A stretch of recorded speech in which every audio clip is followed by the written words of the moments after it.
حضرت امام حسن سے آ کے وظیفہ پوچھا، اس شخص نے کہا حضور اولاد کوئی نہیں تو وظیفہ بتائے، تو آپ نے فرمایا استغفار پڑھا کر. کیا کر؟ اس نے کہا ٹھیک ہے.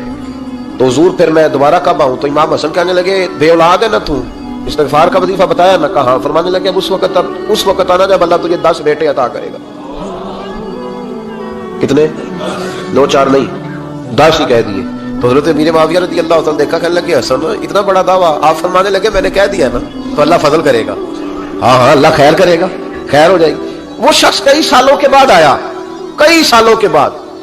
تو حضرت امیر معاویہ کو بھی ساتھ لایا، کہنے لگا حضور اللہ کے فضل سے اللہ نے 10 بیٹے عطا فرمائے، پورے 10 ہی اللہ نے دیے. تو حضرت امیر معاویہ کہنے لگے جناب بات تو آپ کی سچی ہو گئی، پر مجھے بھی بتائیے وظیفہ کہاں سے لیا؟ فرمانے لگے قرآن پاک سے. سورہ نوح کی 10 11 12 آیت پڑھو. اللہ فرماتے ہیں تم استغفار پڑھو، میں تمہاری بیٹوں سے بھی مدد کروں گا، مالوں سے بھی مدد کروں گا. تو میں نے استغفار بتائی تھی، اور قرآن میرے اللہ کا ہے، رب کا وعدہ جھوٹا ہو سکتا؟ فرمایا 10 بیٹے ملنے تھے، میں نے کہہ جو دیا تھا. اور میرے بھائیوں یاد رکھیں استغفار اللہ کی رحمت نازل کر. ایک ہوتا ہے خوف، ایک ہوتی ہے خشیت. خوف والے لوگ توبہ کرتے ہیں، خشیت والے استغفار کرتے ہیں. ایک ہوتا ہے خوف، ایک ہوتی ہے خشیت والے استغفار کرتے ہیں. نبی کریم علیہ السلام نے فرمایا میں دن میں 100 مرتبہ استغفار کرتا ہوں. دن میں توبہ والا کہتا ہے کہ میں بھول گیا تھا، مجھے معافی مل جائے. اور خشیت والا کہتا ہے میرا یار ناراض نہ ہو جائے، وہ استغفار ہی کرتا رہتا ہے، وہ معافی. حضرت رومی نے مثال دی ہے، فرماتے ایک عورت تھی تو بھیک مانگا کرتی تھی.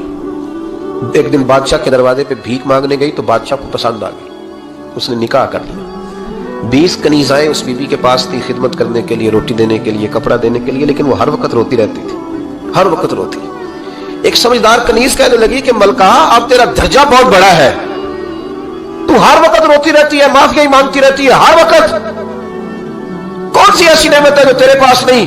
تو وہ کہنے لگی اس لیے تو روتی ہوں. کیا مانا؟ کہنے لگی اس لیے روتی ہوں کہ میں اس قابل نہیں تھی جو مجھے مل گیا، کہیں میرے سر کا سائیں ناراض نہ ہو جائے، وہ کہیں بگڑ نہ جائے. مجھے پتا ہے کہ میں کیا تھی اور مجھے کہاں تک پہنچا دیا. میں روتی اس لیے ہوں کہ کبھی کہیں وہ ناراض. حضرت عمر اس لیے روتے تھے کہ کہیں مصطفیٰ ناراض نہ ہو جائے. حضرت ابو بکر اس لیے تڑپتے تھے کہ کہیں اللہ کا فضل روٹ نہ جائے. یہ جو مولا علی اپنے کمرے میں بیٹھ کے زور زور سے استغفار پڑھتے تو اس لیے نہیں کہ بڑے پاپ تھے جن کی معاذ اللہ معافی مانگتے تھے، اس لیے کہ رب رسول کہیں ناراض نہ ہو. خشیت تھی کہ جہاں ہم پہنچے ہوئے کہیں وہاں سے واپس. استغفار بندے کی اللہ سے صلح کرا دیتا ہے، بندے کی رب سے صلح ہو جاتی ہے. کبھی استغفار دیکھیں نا، بڑی سادی سی بات ہے کہ 2 بھائی ناراض ہو تو بڑا کہتا ہے اس نے میری بے ادبی بڑی کی، تو چھوٹا اگر پاس آ جائے اور پیر پکڑ لے کہ چل یار معاف کر لے، تیرا بھائی نہیں. پتہ کیا ہوتا ہے؟ صرف معافی نہیں ملتی. ہاں صرف معافی نہیں. چھوٹے نے بے ادبی کر دی، بڑے کو تکلیف ہوئی، بات جب آگے بڑھی نا تو بڑے نے شکوہ کیا. جب لوگوں نے چھوٹے کو سمجھایا تو چھوٹا جب معافی مانگتا ہے، ادھر دیکھو میری طرف، جب چھوٹا معافی مانگتا ہے نا اٹھ کے جاتا ہے اور بڑے کے پیر پکڑتا ہے تو میرا معاف نہیں کرتا، بڑا رو بھی پڑتا ہے، بڑا رو بھی پڑتا ہے. اور وہ کہتا ہے کہ وہ میں اور تو اماں کے پاس اکٹھے بیٹھتے، ایک باپ کی موٹر سائیکل پہ اکٹھے بیٹھتے، تو تیرا اور میرا رشتہ اتیار تو نے یہ کیوں؟ وہ جو آنسو نکلتے ہیں نا وہ درد ہوتا ہے، وہ کیف ہوتا ہے، وہ سوز ہوتا ہے، وہ لذت ہوتی ہے، وہ پیار ہوتا ہے. رب کہتا ہے تو معافی مانگ، انہو کان غفارا، تو معافی مانگ، میں تجھے معاف بھی کروں گا، تیرے اوپر رحمت بھی فرماؤں گا، تیرے اوپر کرم نوازی بھی کروں گا، تجھے نواز دوں گا، تجھے عطا کروں گا. حضرت موسیٰ کلیم اللہ علیہ السلام کا زمانہ مبارکہ تھا، قحط پڑ گیا، بارش نہیں ہوتی. ہم لوگ نا اب تو خیر ہمارے پاکستان میں تو ٹیبل ٹاک ہوتی ہے، ٹاک شو ہوتے ہیں، ہمارے یہاں تو پتہ کیا جاتا ہے کہ بارش ہو کیوں نہیں رہی، اور اس پہ یہ ہوتا ہے کہ دھواں بڑا چڑھ گیا ہے، حالات بڑے خراب ہیں، فلاں ایسے ہو گیا قحط کا. ہم تو اسباب تلاش کرتے رہتے ہیں نا جی، فوق بہت زیادہ ہے، فلاں چیز ایسے ہے، فلاں چیز ایسے، ہم تو یہ تلاش کرتے رہتے ہیں. وہ لوگ یوں نہیں کرتے تھے، وہ سیدھے جا کے مصلوں پہ بیٹھتے تھے، اس لیے کہ وہ کہتے تھے جب رب چاہتا ہے تو پھر کوئی چیز کسی چیز کو روک سکتی، وہ سیدھے مصلے پہ بیٹھتے. اعلیٰ حضرت فاضل بریلوی رحمۃ اللہ علیہ کے پاس ایک مولانا محمد حسین آئے، وہ فلکیات کے بڑے ماہر تھے. تو اعلیٰ حضرت نے فرمایا ذرا ستاروں کا حساب لگا کے دکھاؤ بارش کب ہوگی. کہنے لگا پورا مہینہ تو نہیں ہوگی. تو اعلیٰ حضرت رحمۃ اللہ علیہ فرمانے لگے کہو کہ میرا علم کہتا ہے مہینہ نہیں ہوگی، اللہ چاہے تو ابھی ہو سکتی ہے.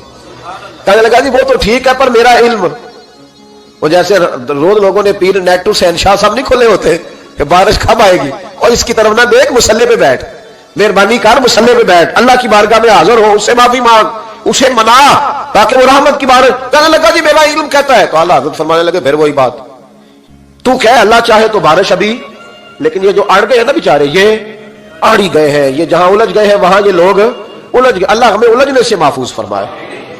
تو اعلیٰ حضرت اٹھے تو فرمایا ٹائم کیا ہوا ہے گھڑی پہ؟ کہنے لگا جی 12. تو اعلیٰ حضرت نے گھڑی گھمائی, اب کیا بج گیا؟ کہنے لگا 4 بج گئے. فرمانے لگے بج گئے نا 4. کہنے لگا جی آپ نے گھڑی گھما جو دی ہے. فرمانے لگے اللہ بھی جب چاہے تو ستارے گھما دیتا ہے, اللہ بھی ستارے گھما دیتا ہے بارہ. کہنے لگا جی وہ تو ٹھیک ہے, تو مہینہ نہیں ہو سکتی. اڑا ہوا بندہ, اس کا کوئی علاج ہے جو اڑ جو جائے؟ اس کے لیے قرآن کہتا ہے وَإِذَا خَاطَبَهُمُ الْجَاهِلُونَ قَالُوا سَلَامًا, اسے سلوٹ کرو دور سے, اسے کہو تو جان اور تیرا. کہنے لگا جی ہو نہیں سکتی پورا مہینہ. فرمانے لگے یار تو جا اپنا کام کر. وہ شخص کہتا ہے میں نے دروازہ کھولا اعلیٰ حضرت کا, کمرے سے باہر نکلا تو تیز بارش ہو رہی. واپس آیا تو میں نے کہا احمد رضا یہ عقیدہ کہاں سے لیا ہے؟ فرمایا دروازہ مصطفیٰ سے لیا ہے صلی اللہ علیہ وسلم. تو یاد رکھیں کہ اللہ کو منانا چاہیے, استغفار کرنا چاہیے, اس کی برکات. حضرت موسیٰ ساری قوم کو لے کے نکل گئے. آؤ بھائی میدان میں اللہ کی بارگاہ میں استغفار کریں اور بارش کا سوال کریں, بارش مانگے. جب باہر نکلے دیر تک دعائیں ہوتی رہیں تو حضرت موسیٰ علیہ السلام کو رب کریم نے وحی فرمائی کہ موسیٰ آپ کی قوم میں نے ایک شخص ہے جس کو 40 سال ہو گئے نافرمانی کرتے, اس نے رب سے صلح نہیں کی. کتنے لوگ ہیں؟ ایک. اور 40 سال سے وہ نافرمان ہے, اس کو مجمع سے نکال دو بارش ہو جائے گی. اگر ایک گناہگار کی وجہ سے بارش رک جاتی ہے اور جہاں دروازے کھلے ہوئے ہوں, جہاں تنہائیاں خوفناک ہو, اور جہاں تباہی اتری ہوئی ہو, اور جہاں لوگ کروڑوں روپیہ مال ہڑپ کر گئے ہوں, اور جہاں علماء کو ہاتھ کڑیاں لگا کے ٹھنڈی زمینوں پہ لٹا دیا جائے اور قوم کہہ رہی ہو اچھا ہوا اچھا ہوا, اور لوگ پھبتیاں اڑا رہے ہوں, مذاق کر رہے ہوں, تو پھر اس قوم پہ کس طرح کر کے فضل الہی. اور یہ مولوی کا معاملہ نہیں, یہ تو ممبر رسول کا معاملہ ہے. میرے مصطفیٰ نے یہ نہیں کہا پیر میرا وارث ہے, حضور نے فرمایا عالم میرے دین کے وارث ہے. ہاں حضور نے فرمایا جس نے عالم کے چہرے کا دیدار کیا سمجھے میں نے اپنے نبی کی زیارت کی ہے. لیکن یہاں تو خیر یہ عنوان نہیں, ورنہ میں اس پر جاتا ہے. تو کہا ایک بندہ ہے 40 سال سے اللہ کی نافرمانی کر رہا ہے, وہ اگر نکل جائے تو بارش ہو جائے گی. حضرت موسیٰ نے اعلان کر دیا بھی ایک شخص ہے, وہ اگر نکل جائے تو بارش ہو جائے گی. پتہ تو ہوتا ہے نا سب کو, مجھے بھی پتہ ہے کہ میں اندر سے کیسا ہوں, اور آپ کو بھی خبر تو ہوتی ہے نا جی. جب بات ہو رہی ہوتی ہے تو پھر پتہ تو چلتا ہے نا کہ بات کہاں جا کے سیٹ ہو رہی ہے, پتہ چلتا ہے نا. اسے بھی چل گیا پتہ, اب اندر ہی اندر رونے لگا. اور دیکھو امام رازی اور امام غزالی دونوں نے لکھا ہے کہ اس درد سے رویا, اس درد سے کہ ادھر والے کو بھی پتہ نہ چل جائے, مجمع کے اندر کھڑا ہے اور ادھر والے کو بھی استغفار. دیکھو ادھر والے کو پتہ نہ چل جائے اور ادھر والے کو بھی کہیں ہجوم میں غم میں بھی توہین ضبط غم نہ ہوئی. ہم اس احتیاط سے روئے کہ آنکھ نم نہ ہوئی, ہجوم میں غم میں بھی توہین ضبط غم نہ ہوئی. ہم اس احتیاط سے روئے کہ آنکھ نم نہ ہوئی, روئے بھی پر کسی کو آنسو نہیں دیکھنے دیے. اب اس درد سے کہتا ہے اللہ تو تو معاف کرنے والا ہے نا, تو تو معاف کرتا ہے, پردہ پوشی کرتا ہے. اور مالک اگر لوگوں کو پتہ چل گیا تو میرے تو بچوں کا بھی جینا حرام کر دے گا. یا اللہ میری تو آنے والی نسل بھی تڑپ کے وقت گزارے گی. مالک تو معاف کر دیا کرتا ہے, لوگ نہیں معاف کرتے. اے اللہ یہ میری خوبیاں بھول جائیں گے, میری خامیوں پر بات. مالک میں یہ ذلت نہیں برداشت کر سکتا, فضل فرما. حضرت موسیٰ نے دوبارہ اعلان کیا, نکلتے ہو کہ نہیں نکلتے؟ پھر تڑپا, خدا بندہ مجھے بے آبرو نہ کر, یہ ذلت اور رسوائیاں یہ نہیں برداشت ہوتی. اللہ درگزر. حضرت موسیٰ نے تیسرا اعلان کیا, نکلتا ہے یا میں پھر اس کا نام لوں؟ اللہ سے پوچھ کے نام لوں اس کا, بتاؤ کون ہے؟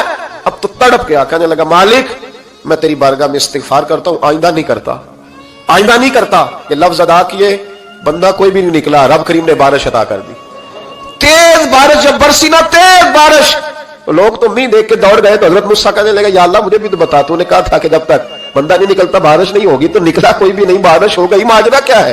تو رب کریم نے فرمایا موسیٰ بس اس نے مجھ سے صلح کر لی, اس نے مجھ سے صلح کر لی. اور امام غزالی نے لفظ لکھے, حضرت موسیٰ نے پوچھا, حالانکہ اللہ اپنے نبیوں کو غیب کے خزانے دیتا ہے, پوچھا کہ اللہ مجھے اس کا نام بتا دے. تو رب کریم نے فرمایا موسیٰ جب گناہگار تھا تب نہیں کسی کو بتایا, جب پاپی تھا تب نہیں بتایا, جب مجرم تھا تب نہیں بتایا, اب کیسے بتا دوں؟ فرمایا اس کی میری صلح ہو گئی ہے. اور فرمایا جو بارش نہیں نہ ہو رہی تھی وہ بھی اس کی وجہ سے نہیں ہو رہی تھی, اب جو ہوئی ہے نا تو یہ بھی اسی کی وجہ سے ہوئی ہے. یہ بارش اب جو ہوئی ہے تو یہ بھی یہ اس گناہگار کے سبب سے. اپنی راتیں اللہ کے ساتھ گزارے, مصلی پہ بیٹھے. میرے صاحب رحمۃ اللہ علیہ سے جب کو کہتا نا کہ بڑا پریشان ہوں تو کچھ بتائیں, تو فرماتے آج رات مصلی پہ بیٹھ کے اپنے رب سے بات کرنا, میں بھی بات کروں. بندوں کو دکھ بتانے سے عزت میں کمی آتی ہے, اور اگر اللہ کو بندہ اپنے دکھ بتائے تو اللہ عزتیں بڑھا دیتا ہے. ترمذی شریف کی حدیث ہے, نبی پاک علیہ السلام نے فرمایا اگر تو دنیا داروں کو دکھ بتائے گا تو اللہ تجھے غنی نہیں کرے گا. اور اگر تو اپنے رب کو بتائے گا تو اللہ بڑی جلدی تجھے دنیا سے بے نیاز کر دے گا، تجھے لوگوں کی ضرورت نہیں رہے گی۔ استغفار کریں، کثرت سے کریں، ذوق سے کریں، مصلی آباد رکھیں۔ ہر شے دیکھو نا، جس طرح کھانے کی میز آباد رہتی ہے، بستر آباد رہتا ہے، ہمارے دیگر معاملات، اگر مصلی نہ آباد رہے تو روح بے چین رہتی ہے، طبیعت بے قرار رہتی ہے۔ انسان، میں نے دیکھا ہے بڑے بڑے سمجھدار لوگ پاگلوں جیسی زندگی گزار رہے ہیں، بولتے جا رہے ہیں، بولتے جا رہے ہیں، بولتے جا رہے ہیں، ایسے کسی کو کوئی خبر کہ 6 فون اٹھائے ہوئے ہیں، ایسے جیسے ڈسٹرب ہو گئے مینٹلی طور پر۔ وجہ کیا ہے کہ ان سے جان نہیں چھڑاتے۔ کبھی سارے موبائل بند کر کے نا، سارے بچے ہر چیز سائڈ پہ کر کے مصلی پہ بھی آنا چاہیے، اور مالک تو بڑا ہی کریم ہے، اللہ تو بڑے کنز المال کی حدیث سنا کے بعد سمیٹتا ہوں۔ نبی پاک صلی اللہ تعالی وسلم فرماتے ہیں ایک شخص تھا بنی اسرائیل میں، بڑا مالدار تھا، تو پھر اس پہ غربت آ گئی۔ جب غربت آئی تو رو پڑا، کہنے لگا اے اللہ میں غریب ہو گیا ہوں، میری مدد فرما، میں نے بڑی نافرمانی کیا تیری۔ مالدار جب تھا تو بڑی موج یا اللہ میں نے بڑی اب نہیں کروں گا، مجھے اس غربت سے نکال۔ تو اللہ نے فرشتوں سے کہا کہ دے دو جو مانگتا ہے۔ فرشتے کہنے لگے یا اللہ یہ توبہ کر کے نہیں آیا، ڈر کے نہیں آیا، یہ تو الجھ گیا تب آیا ہے، یہ تجھ سے ڈر کے ہوتا ہے نا ایسے کہ لوگ اللہ سے نہیں ڈرتے جتنا غربتوں سے معاذ اللہ ڈرتے ہیں۔ یا اللہ یہ تو وہ الجھ گیا تب آیا۔ تو اللہ نے فرمایا پتہ مجھے بھی ہے، لیکن آ تو گیا ہے نا، چلو دے دو۔ تو کہا یا اللہ اگر دے دیا تو دوبارہ نہیں آئے گا۔ فرمایا اس کا بھی مجھے پتا ہے، تم دے دو۔ اسے دے دیا۔ جب دولت مل گئی نا تو کہنے لگا اوہو وہ تو میں نے اس طریقہ سے استعمال کیا اس لیے کامیاب ہو گیا۔ پھر کچھ وقت گزرا تو پھر الجھ گیا، پھر قرضے چڑھ گئے، پھر سارے علاج کر، کہنے لگا یا اللہ اب نہیں کرتا، اب معاف کر دے۔ 70 دفعہ توبہ کی اور 70 دفعہ توڑی۔ حبیب کریم فرماتے کہ جب بستر پہ تھا، آسانی تھی، 70 دفعہ فرشتوں نے کہا یا اللہ یہ جھوٹا ہے، جھوٹ بولتا ہے، یہ تو غربت ہے، یہ تو تیری بارگاہ میں آیا ورنہ کبھی نہ آتا، بیمار ہوا ہے تو آیا، اس کا تو بچہ بیمار ہوا ہے تو آیا ورنہ کبھی نہ آتا۔ 70 دفعہ توبہ توڑی۔ ایک دن رات کو بستر پہ لیٹا تھا، دولتیں بھی تھی، آسانیاں بھی تھی، دل میں خیال آیا میں کتنا جھوٹا ہوں، جب الجھ جاتا ہوں تو اس کے دروازے پہ جاتا ہوں اور وہ کتنا کریم ہے، مجھے خالی نہیں لوٹاتا۔ تڑپ اٹھا، آنسو نکل گئے، اٹھ کے مصلی پہ کھڑا ہوا تو رب کریم نے فرشتوں سے فرمایا کھول کے دیکھو دروازے، آج یہ غربت کی وجہ سے نہیں آیا، آج میرا بن کے آیا ہے۔ تو یا اللہ پہلے تو دولت دیتا تھا، آج کیا دے گا؟ تو محبوب فرماتے اللہ فرماتے اب میں اسے بغیر حساب کتاب جنت عطا کروں گا۔ استغفار کریں، اس کے حضور حاضری دیں۔ جس طرح سارا کچھ چھوڑ چھاڑ کے لوگ کہتے ہیں کہ 1 مہینہ میں نے کسی سیاحتی مقام پہ رہنا ہے، میں نے اب کسی ٹھنڈے علاقے میں چلے جانا ہے، برف باری دیکھنی ہے، سیر کرنی ہے، 10 دن کی چھٹیاں وہاں گزارنی ہے، چلو 7 چھٹیاں وہاں گزار لو، 3 دن اپنے اللہ کے ساتھ گزارو، روزے رکھو، دن کو رات کو قرآن شریف پڑھو، تلاوت، کچھ وقت دو اللہ کے ساتھ حضور پر درود و سلام بھیجنے کے لیے، نبی پاک کی نعت کے لیے، اذکار کے لیے، بزرگوں کے لیے، پھر دیکھنا اللہ روح کو کتنا سکون دیتا ہے۔ آخر دعوانا الحمدللہ رب العالمین۔